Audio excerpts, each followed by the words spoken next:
പ്രവാചകൻ സല്ലല്ലാഹു അലൈഹി വസല്ലം തങ്ങൾക്ക് ലൈംഗിക അച്ചടക്കമില്ല, പ്രവാചകൻ ബലാത്സംഗം അടക്കം ചെയ്യുന്നുണ്ട് എന്നൊക്കെ എന്ത് ചെയ്യണം? പറയണം. അതിന് റസൂലുള്ളാഹി സ്വല്ലല്ലാഹു അലൈഹി വസല്ലം തങ്ങളുടെ ഹദീസുകളിൽ ഒരു ഹദീസുണ്ട്. ഒരു തോട്ടത്തിൽ വെച്ച് ഒരു സ്ത്രീയുമായി പ്രവാചകൻ സല്ലല്ലാഹു അലൈഹി വസല്ലം തങ്ങൾ സംസാരിക്കുന്ന, അവരുടെ ശരീരത്തിൽ സ്പർശിക്കുന്ന, കൈ തട്ടിക്കളയുന്ന, ഇങ്ങനെയൊക്കെയുള്ള ഒരു സംഭവമുണ്ട്. അപ്പോൾ ഇത് വെച്ചിട്ട് അതിൻ്റെ ഹദീസ് ഇങ്ങോട്ട് കൊടുത്തിട്ട് നേരെ അതിൻ്റെ താഴെ കണ്ടോ, അവരുടെ ഭാഷ അവിടെ ഉപയോഗിക്കാൻ പ്രയാസമുണ്ട് പ്രവാചകൻ സല്ലല്ലാഹു അലൈഹി വസല്ലം തങ്ങളെ കുറിച്ചുള്ളതായതുകൊണ്ട്. ഞാൻ പറയുന്നത് ഇത് നമ്മുടെ കുട്ടികൾ കാണുമ്പോൾ ബുഖാരിൻ്റെ ഹദീസും ടെക്സ്റ്റും ഒക്കെ കാണുമ്പോൾ ഇനി അത് ട്രാൻസ്ലേറ്റ് ചെയ്ത് നോക്കിയാലും ചിലപ്പോൾ ഞാൻ പറഞ്ഞതൊക്കെ വേണമെങ്കിൽ ഒപ്പിച്ചെടുക്കാൻ പറ്റും. അവിടെ എന്താ സംഭവിക്കണേ? റസൂലുള്ളാഹി സ്വല്ലല്ലാഹു അലൈഹി വസല്ലം ഇങ്ങനത്തെ ഒരാളാണെന്ന് ചിന്തിക്കുന്നതോടുകൂടെ വിശ്വാസത്തെയാണ് ബാധിക്കുന്നത്. അതുകൊണ്ട് ഇതുപോലത്തെ പ്രചാരണങ്ങളും പൊതുയോഗങ്ങളും പരിപാടികളും നമ്മൾ എന്തുകൊണ്ട് വെക്കുന്നു എന്നുള്ളതിൻ്റെ ഒരു ഉത്തരവും കൂടി ഞാൻ എൻ്റെ ചില സുഹൃത്തുക്കൾക്ക് വേണ്ടി ഇവിടെ പറയാണ്. ഏതായാലും ഇത് ഇപ്പോൾ വന്നതൊന്നുമല്ല. 2019 ആദ്യ ഡയലോഗിൽ തന്നെ ഈ വിഷയം നമ്മൾ പൊളിച്ചെടുക്കിയിട്ടുണ്ട്. ആദരണീയനായ ഫൈസൽ മൗലവി കിതാബ് കാണിച്ചുകൊണ്ട് അത് പൊളിച്ചെടുക്കുന്ന ഭാഗം നമ്മൾ ആദ്യം കേൾക്കുന്നു. എന്നിട്ട് പച്ച നുണ ഇവിടുത്തെ ക്രിസ്ത്യൻ മിഷണറിമാർ ഉണ്ടാക്കി കൊടുത്ത് ഉപയോഗിക്കുന്ന പച്ച നുണ വീണ്ടും വീണ്ടും ആവർത്തിക്കുന്നതും അത് വീണ്ടും വീണ്ടും പൊളിക്കുന്നതും നമുക്ക് കാണാം. ആദ്യം ഫൈസൽ മൗലവി ആ വിഷയം വിശദീകരിക്കട്ടെ. അപ്പുറം ഇപ്പുറം ഒഴിവാക്കി എന്തിനാണ് 4 ഹദീസുകൾ ഈ വിഷയമായി വന്നപ്പോൾ അതിലെ 3 ഹദീസും മാറ്റിവെച്ച് ഒരു റിപ്പോർട്ട് മാത്രമെടുത്ത് അതിന് തന്നെയും ഒരു കഷ്ണം മാത്രമെടുത്ത് തങ്ങളുടെ വകയായും അർത്ഥം വെച്ചുകൊണ്ടാണ് ഇത്തരം ആളുകൾ ഈ വിഷയത്തെ ഇവിടെ വിശദീകരിക്കാറുള്ളത് എന്ന് ആമുഖമായി മനസ്സിലാക്കി. ഇനി എന്താണ് വിഷയം? പ്രവാചകൻ സ്വല്ലല്ലാഹു അലൈഹി വസല്ലം തങ്ങൾ വിവാഹം കഴിക്കുകയും എന്നിട്ട് ആ വിവാഹത്തിൽ ആ സ്ത്രീക്ക് താല്പര്യമില്ല എന്ന് ആദ്യ ദിവസങ്ങളിൽ തന്നെ ബോധ്യമായപ്പോൾ അവർക്ക് വേണ്ട മതാഅ് മൂല്യമടക്കം നൽകിക്കൊണ്ട് ഏറ്റവും മാന്യമായി അവർ തലാഖ് ചൊല്ലി പറഞ്ഞേക്കുകയും ചെയ്ത ഒരു സംഭവം ഇമാം ബുഖാരി റഹ്മത്തുള്ളാഹി അലൈഹി രേഖപ്പെടുത്തുന്നുണ്ട്. ഇമാം ബുഖാരി ആ വിഷയം രേഖപ്പെടുത്തി തന്നെ ബാബു മൻ ത്വല്ലഖ എന്ന തലാഖ് ചൊല്ലിയവരെ കുറിച്ച് പറയുന്ന അധ്യായം എന്ന ഹെഡിങ്ങിലാണ് ഇമാം ബുഖാരി റഹിമഹുല്ലാ ഈ ഹദീസ് കൊണ്ടുവന്നത്. തന്നെ 4 ഹദീസാണ് സ്വഹീഹ് ബുഖാരിയിൽ ഇവിഷയമായി വന്നത്. 5254, 5255, 5256, 5637 ഈ 4 നമ്പറുകളാണ് സ്വഹീഹ് ബുഖാരിയിൽ ഈ സംഭവം ഉദ്ധരിക്കപ്പെടുന്നത്. അതിൽ വിമർശകരായ ആളുകൾ 5255 റിപ്പോർട്ട് മാത്രമാണ് വായിക്കുക. 55 വായിക്കണമെങ്കിൽ 54 കാണണമല്ലോ, പക്ഷെ ഇവർ കാണുകയില്ല. 54 കണ്ടാ പിന്നെ 55 ഇവർ പറഞ്ഞ രൂപത്തിൽ വായിച്ച് അവതരിപ്പിക്കാൻ ഒരിക്കലും പറ്റുകയില്ല. ബോധപൂർവ്വം മൂടി വെച്ചുകൊണ്ട് അതല്ലെങ്കിൽ ജീവിതത്തിൽ അവർ സ്വഹീഹ് ബുഖാരി എന്ന കിതാബിന്റെ അസലി കോപ്പി ജീവിതത്തിൽ കണ്ടിട്ട് പോലുമില്ല എന്ന് തീർച്ചയായും നമുക്ക് അവരെ കുറിച്ച് സംശയിക്കേണ്ടി വരും. എന്നിട്ട് അതിൽ നിന്ന് 5255 ഹദീസ് മാത്രം എടുത്തുകൊണ്ടാണ് വിമർശകന്മാർ ഉന്നയിക്കാറ്. സഹോദരന്മാർ, എന്താണ് വിഷയം? ഉമൈമ ബിൻത് നുഅ്മാൻ ഇബ്നു ശറാഹിൽ അൽ ജുനിയ എന്ന പേരിൽ അറിയപ്പെടുന്ന ഒരു സ്ത്രീ. ഉമൈമ എന്നാണ് ഒരു പേര്, നുഅ്മാനാണ് പിതാവിന്റെ പേര്. കിന്ദി കുടുംബത്തിൽപ്പെട്ടവരാണ്. ജൂൻ എന്നത് പിതാമഹന്മാരിൽപ്പെട്ട ഒരാളാണ്. അവരേക്ക് ചേർത്തിക്കൊണ്ട് ഇബ്നത്തുൽ ജൂൻ എന്നും ഇബ്നത്തുൽ ജൂനിയ എന്നും ഇബ്നത്തുൽ ജുവൈനിയ എന്നും ഒക്കെ അവരെ കുറിച്ച് പരാമർശിക്കപ്പെടാറുണ്ട്. അൽ കിന്ദിയ എന്നും പരാമർശിക്കപ്പെടാറുണ്ട്. ഉമ്മഹാത്തുൽ മുഅ്മിനീൻപ്പെട്ടവരല്ല. കാരണം പ്രവാചകൻ വിവാഹം ചെയ്തെങ്കിലും വിവാഹമോചനം ചെയ്തു കഴിഞ്ഞു. വിവാഹമോചനം ചെയ്തു കഴിഞ്ഞാൽ പിന്നെ അവർ ഉമ്മഹാത്തുൽ മുഅ്മിനീൻ എന്ന് വിളിക്കുകയില്ല. പ്രവാചകന്റെ ജീവിതാവസാനം വരെ ഭാര്യയായി ജീവിക്കുകയും ആ നിലയ്ക്ക് പ്രവാചകർ അവരിൽ നിന്ന് വഫാത്തായി പോവുകയും ചെയ്തെങ്കിലാണ് ഉമ്മഹാത്തുൽ മുഅ്മിനീൻ എന്ന് വിളിക്കപ്പെടാറുള്ളത്. ഈ ഉമൈമയുടെ വിഷയമാണ് വിമർശകന്മാർ സാധാരണ പറയാറുള്ളത്. അവർ ഉദ്ധരിക്കുന്ന ഹദീസാണ് നിങ്ങൾ സ്ക്രീനിൽ കാണുന്നത്. ഉമൈമയുമായി ബന്ധപ്പെട്ട ഇമാം ബുഖാരി 5255 നമ്പർ ഹദീസായി ഉദ്ധരിച്ച റിപ്പോർട്ട്. ഇതിലെ ഒരു ഭാഗം മാത്രമാണ് വിമർശകന്മാർ പൊതുവെ പറയാറുള്ളത്. അബൂ സയ്യിദ് പറയുകയാണ്, ഞങ്ങൾ നബിയുടെ കൂടെ പുറപ്പെട്ടു. ഞങ്ങൾ തോട്ടത്തിലേക്ക് ചെന്നു. ആ തോട്ടത്തിൽ ഷൗത്ത് എന്നാണ് പേര്. അവിടെ ചെന്ന് അവിടെ ആ തോട്ടത്തിൽ 2 ഭാഗങ്ങളായി മാറുന്ന ഭാഗത്തേക്ക് ഞങ്ങൾ എത്തി. ഞങ്ങൾ അവിടെ ഇരുന്നു. നബി ഞങ്ങളോട് പറഞ്ഞു, നിങ്ങൾ ഇവിടെ തന്നെ ഇരിക്കുക. അവിടെ ജുവൈനിയയുടെ മകളെ കൊണ്ടുവരപ്പെട്ടിട്ടുണ്ട് എന്നൊരു ഭാഗമുണ്ട്. അത് ഉത്തിയബിൽ ജുവൈനിയെ അവിടെ കൊണ്ടുവരപ്പെട്ടിട്ടുണ്ട്. അപ്പൊ നബി ഞങ്ങൾ നിങ്ങൾ ഇവിടെ ഇരിക്കുക. അങ്ങനെ പ്രവാചകർ അവരത്തേക്ക് ചെന്നുവെന്ന് അവർ പറയുന്നു. എന്നു ശേഷമുള്ള ഭാഗങ്ങൾ അവർ വായിക്കാറില്ല. ഒരിപ്പം കൂടെ മുന്നോട്ട് പോയിട്ട് അവിടെ കാണാം. അല്ലാഹുവിന്റെ റസൂൽ സ്വല്ലല്ലാഹു അലൈഹി വസല്ലം തങ്ങൾ അവരോട് പറഞ്ഞു, ഹബി നഫ്സകി ലി, നിന്റെ ശരീരത്തെ നീ എനിക്ക് സമർപ്പിക്കുക എന്ന് പ്രവാചകർ പറഞ്ഞു. അപ്പോൾ അവർ ചോദിച്ചു, ഒരു രാജകുടുംബത്തിൽപ്പെട്ട ഒരു സ്ത്രീ രാജകുടുംബത്തിൽ പെടാത്ത ഒരാൾക്ക് തന്നെ സമർപ്പിക്കുകയോ എന്നവർ ചോദിച്ചു. റസൂലുള്ളാഹി സ്വല്ലല്ലാഹു അലൈഹി വസല്ലം തങ്ങൾ അവരുടെ ശരീരത്തിൽ സമാധാനിപ്പിക്കാൻ വേണ്ടി കൈവെക്കാനോങ്ങി. അപ്പോൾ അവർ പറഞ്ഞു, അഊദു ബില്ലാഹി മിൻക, അല്ലാഹുവിനോട് ഞാൻ കാവൽ തേടുന്നു നിങ്ങളുടെ വിഷയത്തിൽ എന്ന് ആ സ്ത്രീ പറഞ്ഞു. റസൂലുള്ളാഹി സ്വല്ലല്ലാഹു അലൈഹി വസല്ലം തങ്ങൾ തിരിച്ചു പോരുകയും എന്നിട്ട് പറഞ്ഞു, നീ ശരിയായ വിധം കാവൽ തേടേണ്ടത് തന്നെയാണ് കാവൽ തേടിയത് എന്ന് പറഞ്ഞ് തിരിച്ചു പോന്നിട്ട് സ്വഹാബത്തോട് പറഞ്ഞു, അവൾക്ക് നല്ല സമ്മാനങ്ങൾ നൽകുക, നല്ല വസ്ത്രങ്ങൾ നൽകുക, മത്താഴ് നൽകുക, എന്നിട്ട് അവരെ വീട്ടിലേക്ക് നിങ്ങൾ എത്തിച്ചു കൊടുക്കുക എന്ന് പറഞ്ഞ പ്രവാചകർ സ്വഹാബത്തിനെ ഏൽപ്പിക്കുകയും വിവാഹമോചനമായി കണക്കാക്കപ്പെടുകയും ചെയ്തു.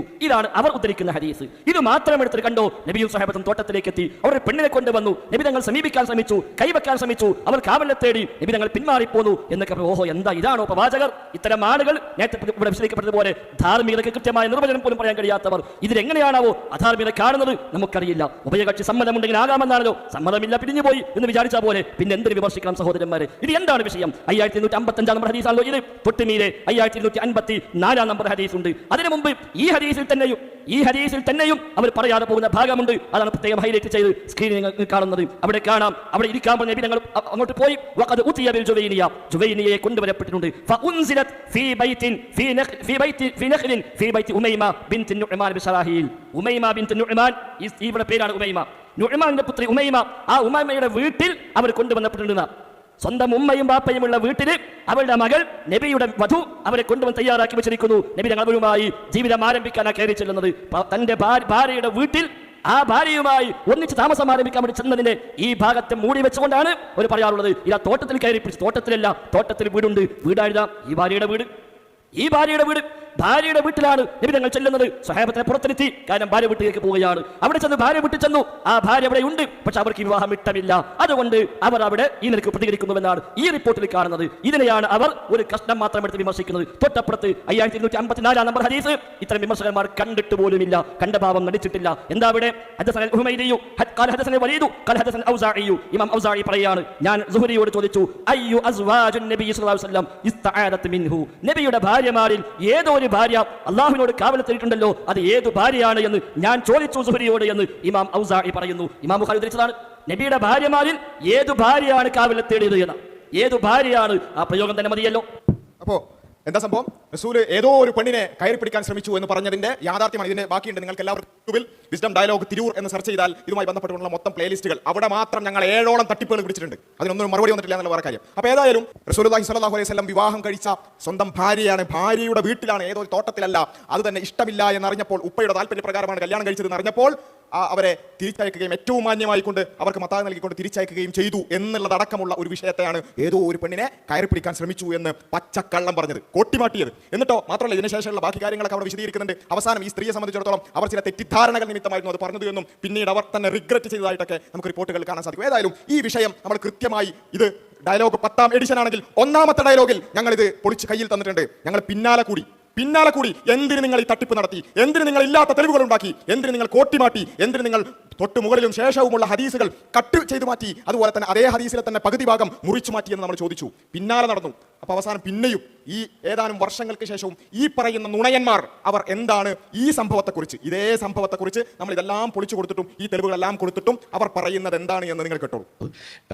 നിന്റെ ശരീരം എനിക്ക് ദാനം ചെയ്യൂ എന്ന് തന്നെയാണ് ആ ഹദീസിൽ നമുക്ക് വായിക്കാൻ കഴിയുക. നിന്റെ ശരീരം എനിക്ക് സമർപ്പിക്കൂ എന്ന് പോയി ചോദിക്കുകയാണ്. അപ്പോൾ പെണ്ണ് ആട്ടിവിടെയാണ്, പുല്ലേ താൻ ആരാന്നാണ് ഈ ചോദിക്കുന്നത്. പച്ചത്തെറി, നമ്മൾ ടോമി സെബാസ്റ്റ്യന്റെ ഭാഷ പറഞ്ഞ പച്ചത്തെറിയാണ് അവിടെ വിളിച്ചത്. താൻ ആരാ, താൻ ഏത് കോപ്പിലെ പ്രവാചകനാണെങ്കിലും മേത്തുനിന്ന് കൈയെടുക്കുന്നതാണ് പറഞ്ഞത്. അപ്പോൾ ആ പെണ്ണ് സഹകരിക്കുന്നില്ല എന്ന് കണ്ടിട്ട് എന്നാൽ പിന്നെ അവൾക്ക് എന്തെങ്കിലും പറഞ്ഞ് കൊടുത്തു വിട് എന്ന് പറഞ്ഞ് വിടുകയാണ് ചെയ്യുന്നത്. അപ്പോൾ ഈ സംഭവത്തെയാണ് ഇവർ വിവാഹം ചെയ്തു എന്ന് വരുത്തി തീർക്കും. വിവാഹം ചെയ്തതിന് എവിടെയാണ് തെളിവ്? ഇതൊക്കെ പല ആവർത്തി നമ്മൾ പറഞ്ഞ് തെളിഞ്ഞിട്ടുള്ള കാര്യങ്ങളാണ്, തെളിയിച്ച് കാണിച്ചുള്ള കാര്യം. പക്ഷേ ഇപ്പോഴും അത് പറഞ്ഞുകൊണ്ടിരിക്കും. ഇതിൽ പുല്ലേ എന്നുള്ള ഹദീസിലെ ടെക്സ്റ്റ് ഏതാ? നിങ്ങളത് കാണിക്കോ? മേതുന്ന് കൈയെടുക്കടാന്ന് പറഞ്ഞ തെളിവ് ഏതാ? കാണിക്കോ? അപ്പൊ സുഹൃത്തുക്കളെ, പച്ച നുണ അടിച്ച് കയറ്റുക. പണ്ടൊരുത്തന് കൈ ഇങ്ങനെ പിന്നെ ഡ്രസ്സിൻ്റെ ഉള്ളിൽ ഇട്ടിട്ട് ആകെ ഒടിഞ്ഞു തൂങ്ങിയ കൈയായിട്ട് ഇങ്ങനെ എനിക്ക് വയ്യ പിന്നെ വയ്യ പലതും സഹായിക്കണമെന്ന് പറഞ്ഞ ബസ്സിൽ പോകുമ്പോൾ ഒരു ഡോക്ടർ കണ്ടു. ഇയാളെ മരത്തെ ഡോക്ടറല്ല, ചികിത്സിക്കാൻ പറ്റുന്ന ഡോക്ടർ കണ്ടു. അയാൾക്ക് ഭയങ്കര കാര്യം തോന്നിയിട്ട് അയാൾ പറഞ്ഞു, നീ എൻ്റെ അടുത്ത് വാ, ഞാൻ നല്ലൊരു അസ്ഥിരോഗ വിദഗ്ധനാണ്, നിന്റെ കൈ ഞാൻ ശരിയാക്കി തരാം. അപ്പോൾ അയാൾ ചോദിച്ചു, നിങ്ങൾ എനിക്ക് ശരിയാക്കി തന്നാൽ പിന്നെ ഞാനെങ്ങനെ ജീവിക്കുക എന്ന് പറയുന്ന പോലെയാണ്. തെളിവ് എത്ര നമ്മൾ സമർത്ഥിച്ചാലും പൊതുവെ എങ്ങനെയാണ്. അപ്പോൾ വീണ്ടും എന്ത് ചെയ്യുന്നു? വിവാഹം കഴിച്ചിട്ടില്ല എന്ന് ക്ലെയിം ചെയ്യാൻ ശ്രമിക്കുന്നു. തെളിവ് തസവ്വജ, പ്രവാചകൻ കല്യാണം കഴിച്ചു എന്നുള്ള വേർഡ് ഉദ്ധരിച്ചെടുത്തു. തൊല്ലക, പ്രവാചകൻ തൊലാക്ക് ചൊല്ലി എന്നുള്ള വേർഡ് ഉദ്ധരിച്ചെടുത്തു. 3-4 ഹദീസ് ഒന്ന് ഉദ്ധരിച്ചെടുത്തു. അതൊക്കെ കണ്ടിട്ട് പിന്നെയും ഇത് കളവുകൾ ചേർത്ത് പൊടിപ്പുന്നെങ്കിലും വെച്ച് പറയുന്ന രീതിയാണ് സ്വീകരിക്കുന്നത്. പക്ഷേ ഇതിലൊരു പ്രശ്നം എന്താ വെച്ചാൽ, നുണ പറയുമ്പോൾ ഒരു കോർഡിനേഷൻ പ്രശ്നം ഉണ്ടാവും.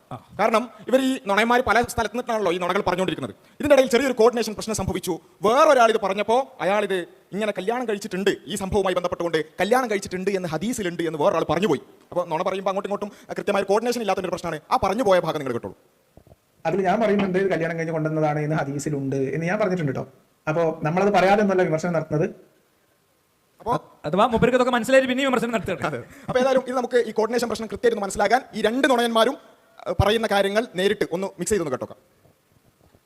അപ്പോൾ ഈ സംഭവത്തെയാണ് ഇവർ വിവാഹം ചെയ്തു എന്ന് വരുത്തി തീർക്കും. വിവാഹം ചെയ്തതിന് എവിടെയാണ് തെളിവ്? കല്യാണം കഴിഞ്ഞ് കൊണ്ടുവന്നതാണ് എന്ന് ഹദീസിലുണ്ട് എന്ന് ഞാൻ പറഞ്ഞിട്ടുണ്ട് കേട്ടോ. അപ്പോൾ ഈ സംഭവത്തെയാണ് ഇവർ വിവാഹം ചെയ്തു എന്ന് വരുത്തി തീർക്കും. വിവാഹം ചെയ്തതിന് എവിടെയാണ് തെളിവ്? കല്യാണം കഴിഞ്ഞ് കൊണ്ടുവന്നതാണ് എന്ന് ഹദീസിലുണ്ട് എന്ന് ഞാൻ പറഞ്ഞിട്ടുണ്ട് കേട്ടോ. അപ്പോൾ ഈ സംഭവത്തെയാണ് ഇവർ വിവാഹം ചെയ്തു എന്ന് വരുത്തി തീർക്കും. വിവാഹം ചെയ്തതിന് എവിടെയാണ് തെളിവ്? ഇതൊക്കെ പല ആവർത്തി നമ്മൾ പറഞ്ഞ് തെളിഞ്ഞിട്ടുള്ള കാര്യങ്ങളാണ്, തെളിയിച്ച് കാണിച്ചുള്ള കാര്യം. പക്ഷേ ഇപ്പോൾ പല ആവർത്തികൾ എങ്ങനെ തെളിയിച്ച്, എവിടെ തെളിയിച്ച്? വിവാഹം കഴിഞ്ഞിട്ടില്ല നിങ്ങൾ എവിടെ തെളിയിച്ച്? കൂടുതൽ ആൾ വിവാഹം കഴിച്ചു എന്ന് പറയുന്നു അല്ലേ? അപ്പോൾ വൈകുന്നേരം ആയാലുള്ള പണി എന്താ? വേറൊരു പണിയില്ല. തൊഴിൽ ഇതാണ്. അവിടെ ഇവിടെയും തപ്പിത്തെരഞ്ഞ് പിടിച്ച് പലരും കൊടുക്കുന്നത് ഒപ്പിച്ച് പറഞ്ഞ് അല്ലേ അപാരമായ കഴിവാണ് സമ്മതിക്കണം ഇത്രയും ലൈവിൽ ഇത്ര നേരം പിടിച്ചു നിൽക്കാൻ. അപ്പോൾ ഏതായാലും ഇത് നമ്മൾ ഈ വൈരുദ്ധ്യം കാണിച്ചു കൊടുത്തു. ഒരാൾ പറയുന്നു ഹദീസിൽ വിവാഹം കഴിച്ചുന്നുണ്ട്, മറ്റൊരാൾ പറയുന്നു വിവാഹം കഴിച്ചുന്നില്ല. അപ്പോൾ ഇതൊരു പ്രശ്നമായി. അപ്പോൾ ആ നുണ പറയുന്നതിനിടയിലുള്ള കോർഡിനേഷൻ പ്രശ്നം തീർക്കാൻ അടുത്ത ഒരു പണി. അടുത്തെന്താണെന്ന് ചോദിച്ചാൽ ഇതിനെ ന്യായീകരിക്കാൻ ഇത് നമ്മൾ പിടിച്ചപ്പോൾ അടുത്ത മറുപടി അത് കേട്ടോളൂ നിങ്ങൾ. ഹദീസിൽ അങ്ങനെയൊക്കെ ഉണ്ട്. ഓക്കെ, അത് കേൾക്കാം, ആ ഭാഗം കേട്ടോളൂ. കല്യാണം കഴിഞ്ഞ് കൊണ്ടതാണ് ഹദീസിലുണ്ട്. ഹദീസിലുണ്ട്. കല്യാണം കഴിഞ്ഞത് എവിടെയാ തെളിവ് എന്ന് ആരിഫ് ചോദിക്കുന്നത്, ആരിഫിന് മറുപടി പറയാം. എവിടെയാ തെളിവ് എന്ന് എടുത്ത് കാണിച്ചു കൊടുക്കുക. അല്ലാതെ അത് ഞാൻ പറഞ്ഞിട്ടുണ്ട് എന്ന് പറഞ്ഞാൽ ഞാനത് പണ്ടേ പറഞ്ഞിട്ടുണ്ട്. അപ്പോൾ ഞാൻ പണ്ടേ പറഞ്ഞിട്ടുണ്ട് കല്യാണം കഴിഞ്ഞു എന്നുള്ളതിന് തെളിവ് എന്താണെന്ന് ചോദിച്ചാൽ തെളിവ് കൊടുത്ത് നമ്മൾ കൊടുത്തു. ബുഖാരി 5244, ബുഖാരി 5255, ബുഖാരി 5256 നമ്മൾ തെളിവ് കൊടുത്തു. അപ്പോൾ ഹദീസിലുണ്ട്, പക്ഷേ മുപ്പർ അവിടെ നിർത്തുന്നില്ല. ഹദീസിലുണ്ട്, പക്ഷേ അത് ഇസ്ലാമിക രീതിയിലുള്ള വിവാഹമാണ് എന്ന് സമർത്ഥിക്കാൻ കഴിയുമോ? ഇല്ല. അത് വിവാഹമാണ് എന്ന് സ്ഥാപിക്കാൻ കഴിയുമോ? ഇല്ല. അത് വിവാഹമാണോ? അല്ല. അങ്ങനെ ഹദീസിലുണ്ട് കല്യാണം കഴിച്ചാണ്, പക്ഷേ വിവാഹമല്ല. ഹദീസിലുണ്ട് കല്യാണം കഴിച്ചാണ്, പക്ഷേ വിവാഹമല്ല. കാരണം എന്താ? മറ്റേ നുണയെ സംരക്ഷിക്കണം. മറ്റേ നുണയെ കല്യാണം കഴിച്ചിട്ടില്ല എന്ന് പറഞ്ഞു പോയി. ഇയാളാണെങ്കിൽ ഹദീസിലുണ്ട് എന്ന് പറഞ്ഞു പോയി. അപ്പോൾ എന്ത് ചെയ്യണം? ആ നുണയെ സംരക്ഷിക്കാൻ വേണ്ടി ഹദീസിലുണ്ട്, പക്ഷേ വിവാഹമല്ല. പിന്നെ എന്താ അത് നോക്കാം, പറയട്ടെ. അപ്പൊ ഞാൻ ഹദീസിലുണ്ട് എന്ന് പറഞ്ഞിട്ടില്ലേ? ഉണ്ട്. ഹദീസിലുണ്ടോ? ഉണ്ട്. ഹദീസിലുള്ളതൊക്കെ ശരിയാവോ? അപ്പൊ മൂപ്പര് ഇനി ഇതിന്റെ സിഹത്തൊക്കെ നഖലു അതിന് താമുൽ ലബത്തി മുത്തസിൽ സനദി ഇല്ല അതൊക്കെ നോക്കിയിട്ട് ഓരോന്നും ലബത്തിന്റെ എല്ലാ അഹ്കാമുകളും ഉറപ്പിച്ചിട്ട് എല്ലാ കിതാബും നോക്കിയിട്ട് ഹദീസ് സ്വീകരിക്കുന്ന ആളാണ്. ഇതൊക്കെ പറയേണ്ടത് വേറെ ചില കാര്യങ്ങളാണ്. ഞങ്ങൾക്ക് ഇങ്ങനത്തെ വിഷയങ്ങളിൽ പ്രതികരിക്കുന്നിടത്തും ഭാഷക്കും കുറച്ച് ലിമിറ്റേഷൻ ഉണ്ട്. അല്ലെങ്കിൽ ഇതിനുള്ള മറുപടി അറിയാൻ പറയാൻ ഇവർ ഈ കൊണ്ടുവന്നതൊക്കെ എവിടുന്ന ഹദീസിലുണ്ട് എന്ന് പറഞ്ഞിട്ടാണ്. ഹദീസിലാണ് ഈ സംഭവം ഉള്ളത്, ഹദീസിനാണ് കൊണ്ടുവന്നത്. അതേ ഹദീസ് വെച്ചിട്ട് നമ്മൾ തിരിച്ചു കൊടുത്തു. ഇതേ സംഭവത്തിൽ കല്യാണം കഴിഞ്ഞിട്ടുണ്ട്, തൊലാക്ക് ചെയ്തിട്ടുണ്ട്, ഇതൊക്കെ കൊണ്ട് ആ ഹദീസ് പറ്റൂല. പിന്നെ ഞങ്ങൾ പറയുന്ന ഹദീസ് അതിന്റെ തന്നെ ഒരു ഭാഗത്തിന്റെ ഒരു മുറിച്ച ഭാഗം മാത്രം പറ്റും. ഇതാണ് ഇവരുടെ തനി സ്വരൂപം എന്ന് നിങ്ങൾ മനസ്സിലാക്കുക. സാധാരണക്കാരോട് പറയുന്നത് sunna.com അടിച്ചു നോക്കിയാൽ ബുഖാരി 5255 എന്ന് അടിച്ചാൽ ഇവർ പറയുന്ന വാചകങ്ങൾ കാണും, സംശയമില്ല. പക്ഷേ നിങ്ങൾ മനസ്സിലാക്കുക, അതേ സംഭവവുമായി ബന്ധപ്പെട്ടുകൊണ്ടുള്ള അതിനോട് ബന്ധിപ്പിച്ചിട്ടുള്ള മറ്റ് ഹദീസുകൾ കൂടി വായിക്കുമ്പോഴാണ് ആ സംഭവത്തിന്റെ പൂർണ്ണരൂപം കിട്ടുക. ജംഅ് ചെയ്യുക എന്ന് പറയും. ഇതറിയാത്ത ആളുകൾ sunna.com കണ്ടാ ശരിയാണല്ലോ, ആ ഒരു സ്ത്രീയുടെ സമീപിച്ചു തിരിച്ചു പോയിട്ടുണ്ടല്ലോ, അപ്പൊ റസൂൽ ഏതോ ഒരു പെണ്ണിനെ.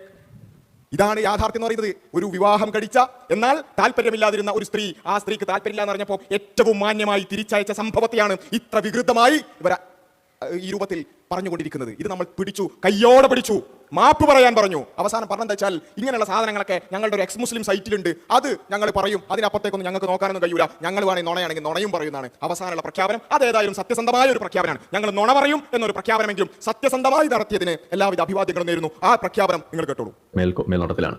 അപ്പോൾ അതുകൊണ്ട് എക്സ് മുസ്ലിങ്ങൾ തന്നെയാണ് അത് കൈകാര്യം ചെയ്യുന്നത്. ഇനി അത് എടുക്കൂല എന്നൊക്കെയാണ് നിങ്ങൾ പറയുന്നത്. അത് പള്ളി പറഞ്ഞാൽ നോക്കി എന്നതാണ് അവിടുത്തെ കാണുന്ന കാരണമായിട്ട് പറയുന്നത്. അൽ-തബരീലുണ്ട് അപ്പൊ പണ്ടേ പറഞ്ഞു ഈ തഞ്ചി കൂടെ ചായ ഒരു ചായ കുടിച്ചോ എന്നറിയ മാതിരിയാണ് സഹോദരന്മാരെ. ഇത് എക്സ് മുസ്ലിം സൈറ്റിലുണ്ട് എന്ന് പറഞ്ഞാൽ ഇതേപോലത്തെ കള്ളന്മാരും തട്ടിപ്പുകാരും ഒന്നിച്ച് ഇസ്ലാമിനെ പിന്നെ വിമർശിക്കാൻ വേണ്ടി ഉണ്ടാക്കിയ ഒരു വെബ്സൈറ്റ് ഉണ്ട്, അതിലുണ്ട്. അങ്ങനെ ഹദീസ് ബുഖാരി, മുസ്ലിം, അബൂദാവൂദ്, തുർമുദി, നസായി ഇങ്ങനെ കുറെ ഉണ്ട്. എക്സ് മുസ്ലിം എന്ന് പറഞ്ഞിട്ടൊരു പിന്നെ ഹദീസ് സമാഹാരം ഞങ്ങൾക്ക് അറിയില്ല. പാജാതി ഉടായ്പ കൊണ്ടിട്ട് വരണ്ട. അതിലുണ്ട് ഒക്കെ നിങ്ങൾക്ക് പോയിട്ട് വെരിഫൈ ചെയ്യാം. എന്നിട്ട് നുണയാണെങ്കിൽ പറയാം, നമ്മൾ തിരുത്താം. മാപ്പ് പറയാൻ നമ്മൾ തയ്യാറാണ്. എനിക്കിത് ഇനി പോയിട്ട് വെരിഫൈ ചെയ്യാൻ വയ്യാഞ്ഞിട്ടാണ്, സമയമില്ല. അപ്പൊ നിങ്ങൾ ഏതായാലും ഇതൊക്കെ വെരിഫൈ ചെയ്തിരുന്നുണ്ട്. നമ്മൾ ഇനി എടുത്ത് വീഴ്ചയുള്ളൂ, ബാക്കി നിങ്ങളെ പാടായി. അപ്പൊ ഇത് ആരോടാ പറയണമെന്നറിയോ? ഇവരുടെയൊക്കെ പ്രസംഗം കേട്ടിട്ട് നിസ്കാരം നിർത്തിയ സാധുക്കളില്ലേ അവരോടാ പറയുന്നത്. അവരോടാണ് ഞങ്ങൾ പറയുന്നത്. അല്ലാതെ ഈ പറഞ്ഞ ചങ്ങാതി ഞാൻ മാപ്പ് പറഞ്ഞോളാം, മുപ്പത് ഒരു പ്രൊഫഷണൽ മാപ്പാണ്, ഒരു പ്രൊഫഷണൽ മാപ്പാണ്. ആ മാപ്പ് കഴിഞ്ഞാൽ അത് അപ്പുറത്ത് പോയി പിന്നെ തിരിച്ച് അതന്നെ പറയും. അതിനെന്തെങ്കിലുമൊക്കെ ന്യായീകരണം ഉണ്ടാക്കും. കാരണം യൂട്യൂബിലെ ടൈം കൂടണം, സംഗതി വ്യൂസിനെ കിട്ടണം എന്നുള്ളതല്ല, പ്രത്യേകിച്ച് ഒന്നുമില്ല. അപ്പോൾ അതുകൊണ്ട് ഇതിലൊക്കെ കുടുങ്ങിപ്പോയ, ഇതിലൊക്കെ പെട്ടുപോയ സാധുക്കൾ ഇല്ലേ, നമ്മളിതൊക്കെ ഇങ്ങനെ സമർത്ഥിച്ച് വരുമ്പോൾ അവസാനം ഒരു വാക്കും കൊണ്ടുവരും, വെളുപ്പിക്കുക. തെളിവുകൾക്ക് മുന്നിൽ കൊടുക്കുമ്പോൾ അവസാനം പറയും വെളുപ്പിക്കുകയാണ്. ഈ രീതിയാണ് പലപ്പോഴും സ്വീകരിച്ചു വരുന്നത്. പറഞ്ഞുകൊണ്ടിരിക്കാൻ പോവാണ്. ഒരു വെരിഫിക്കേഷൻ നടത്താൻ പോകുന്നില്ല. ഈ നുണയന്മാരെ വിശ്വസിച്ചുകൊണ്ടാണോ നമ്മുടെ വിശ്വാസം നമ്മൾ കൊണ്ടുപോകേണ്ടത്? ഈ നുണയന്മാരെ വിശ്വസിച്ചുകൊണ്ടാണോ നമ്മൾ നിസ്കാരം നിർത്തേണ്ടത്? ഈ നുണയന്മാർ പറഞ്ഞത് ശരിയാണോ എന്ന് ചെക്ക് ചെയ്യാൻ പോലും തയ്യാറാവാതെ ആ രൂപത്തിലാണോ നമ്മൾ നമ്മുടെ ലോകവീക്ഷണത്തെ കെട്ടിപ്പടുക്കേണ്ടത്? ഈ നുണയന്മാർ പറയുന്നത് വിശ്വസിച്ചുകൊണ്ടാണോ?